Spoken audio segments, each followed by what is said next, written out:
ఈ వీడియోలోని కొన్ని పదాలు మహిళలకు ఇబ్బందిగా ఉంటాయి. ఈ వీడియోలోని సమాచారం తెలుసుకోవడం కోసమే కానీ ఎవరిని ఉద్దేశించి కాదు.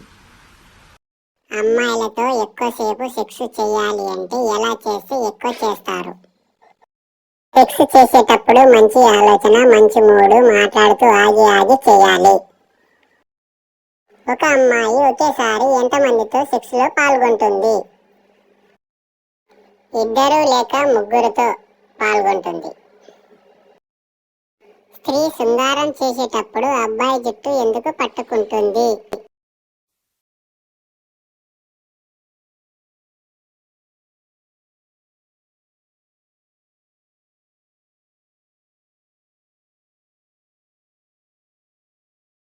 అన్నం స్త్రీ పువ్వులోకి బాగా లోతుగా పోవాలంటే ఏమి చెయ్యాలి? అమ్మాయి కాళ్ళను అబ్బాయి భుజంపై పెట్టుకొని యోనిలోకి పురుషాంగం పెట్టాలి.